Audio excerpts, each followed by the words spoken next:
ఆ సాయంకాలమందు ఆ ఇద్దరు దేవదూతలు సొదొమ చేరినప్పటికీ లోతు సొదొమ గౌని యొద్ద కూర్చుని ఉండెను. లోతు వారిని చూచి వారిని ఎదుర్కొన్నట్టుకు లేచి సాష్టాంగ నమస్కారం చేసి, నా ప్రభువులారా, దయచేసి మీ దాసునింటికి వచ్చి రాత్రి వెళ్ళబుచ్చి కాళ్ళు కడుగుకున్నది. మీరు పెందలగడ లేచి మీ త్రోవని వెళ్ళవచ్చునను. అందుకు వారు, అలాగూ కాదు, నడి వీధిలో రాత్రి వెళ్ళవచ్చుదామని చెప్పిరి.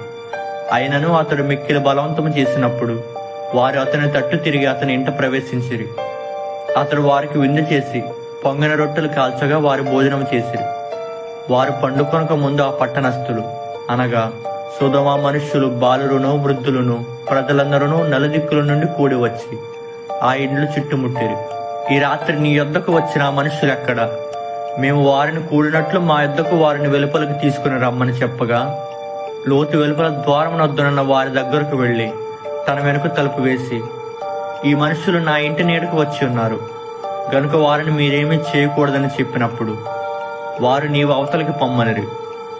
మరియు వారు, వీడెవడో మనలోనికి పరదేశిగా వచ్చి తీర్పరగా నుండి చూస్తున్నాడు కాగా వారికంటే నీకు ఎక్కువగా కీడు చేసేదమని చెప్పి లోతు అన్న మనుష్యుని మీద దొమ్మిగా పడి తలుపు పగలగొట్టుటకు సమీపించిరి.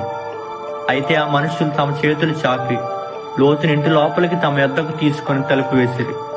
అప్పుడు వారు పిన్నల మొదలుకొని పెద్దల వరకు ఆ ఇంటి ద్వారం దగ్గరనున్న వారికి